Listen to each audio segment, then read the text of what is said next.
السلام علیکم ورحمۃ اللہ وبرکاتہ۔ امید ہے تمام طلباء و طالبات خیریت سے ہوں گے۔ آج مطالعہ پاکستان کے لیکچر میں ہم پاکستان کے نہری نظام کے بارے میں پڑھیں گے کہ پاکستان کا نہری نظام کیسا ہے، کہ پاکستان کا نہری نظام جو ہے یہ دنیا کے ترقی یافتہ نظاموں میں اس کا شمار ہوتا ہے اور یہ تقریباً 150 سال پرانا ہے، اور پاکستان کے اندر تقریباً 43 نہریں ہیں جو پاکستان کے علاقے کو سیراب کرتی ہیں۔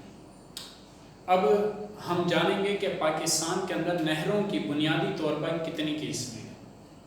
پاکستان کے اندر دائمی نہریں ہیں، غیر دائمی نہریں اور رابطہ نہریں۔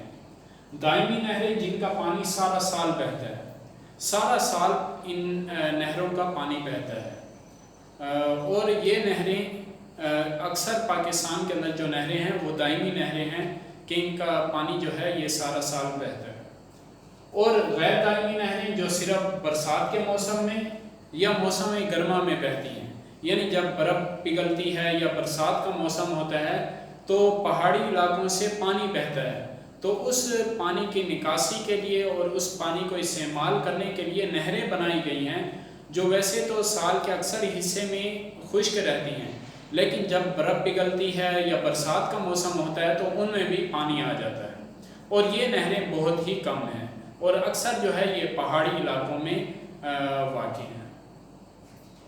اور رابطہ نہروں کا مطلب یہ ہے کہ یہ پاکستان کے اندر 1960 میں یہ انڈیا کے ساتھ سندھ طاس معاہدہ ہوا، جس کے اندر 3 دریا پاکستان کو ملے اور 3 دریا جو ہیں یہ ہندوستان کے قبضے میں ہیں۔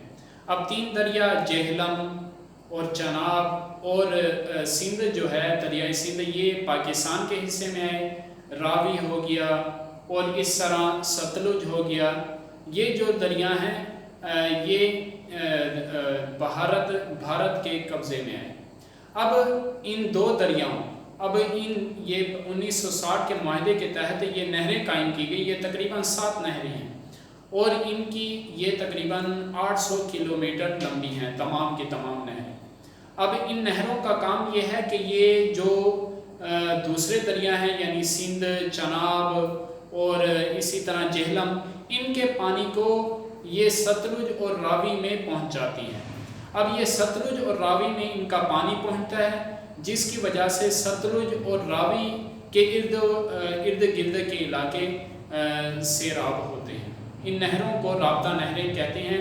یہ 3 دریاؤں کو یعنی سندھ، جہلم اور چناب کے پانی کو ستلج اور راوی کے پانی میں دریاؤں میں ڈالتی ہیں۔ اب پاکستان کی اہم نہریں کون کون سی ہیں؟ اب ویسے ہم مختصراً پڑھ لیتے ہیں کہ ویسے آپ کی بک کے اندر بھی یہ لکھی ہوئی ہیں۔ دریائے راوی کی نہریں، اب اس میں سب سے پہلے ہے بلوچی سلیمانی لنک کینال، یہ 1 اور 2 یعنی یہ 2 نہریں ہیں اس نام کی، اور ایک نہر ہے لوئے باری 2 آب۔ یہ 2 آب کسے کہا جاتا ہے؟ 2 آب یوں سمجھ لیں کہ جو 2 دریاؤں کے درمیان جو علاقہ ہوتا ہے اسے 2 آب کہا جاتا ہے۔ اب یہ لوئر باری 2 آب اور اپر باری 2 آب، اپر باری 2 آب جو ہے یہ اب انڈیا کے پاس ہے، یہ پہلے تو پاکستان کے پاس ہی، یہ 1861 میں بنائی گئی تھی۔ اب سندھ طاس معاہدے کے تحت یہ اپر باری 2 آب جو ہے یہ انڈیا کے قبضے میں ہے۔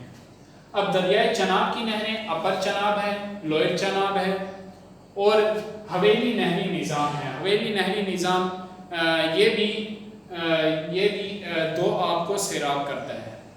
اب یہ تینوں نہریں ہیں اور حویلی نہری نظام کے اندر کئی نہریں آتی ہیں۔ اس کے بعد ہے دریائے جہلم کی نہریں، اس میں بھی اپر جہلم ہے، لوئر جہلم ہے، یہ دونوں نہریں یہ بھی 2 آب کو سیراب کرتی ہیں، یعنی جہلم اور چناب کے درمیان جو 2 آب ہے اسے سیراب کرتی ہیں، جسے جچ 2 آب کہا جاتا ہے۔ اور دریائے سوات، اپر سوات ہے، لوئر سوات ہے، یہ جو نہریں ہیں یہ پشاور کے میدانی علاقے کو سیراب کرتی ہیں۔ اور اس کے بعد ہے دریائے ستلج کی نہریں، اس سے کئی نہریں نکالی گئی ہیں، اور جو بہاولپور اور اس کے گرد و نواح کے جتنے بھی علاقے ہیں ان تمام علاقوں کو سیراب کرتی ہیں۔ اسی طرح دریائے سندھ کی نہریں یہ تھل کے علاقے کو سیراب کرتی ہیں، اور اسی طرح بلوچستان کے علاقے کو سیراب کرتی ہیں، اس سے بھی کئی نہریں نکالی گئی ہیں۔ اور دریائے کرم کی نہریں یہ جو پشاور کے مشرقی علاقہ جو ہے اسے سیراب کرتی ہے۔ یہ پاکستان کی بنیادی جو اہم نہریں ہیں ان کے نام ہیں۔ آج کے لیکچر کے لیے اتنا ہی، اگلے لیکچر تک کے لیے اجازت۔ السلام علیکم ورحمۃ اللہ وبرکاتہ۔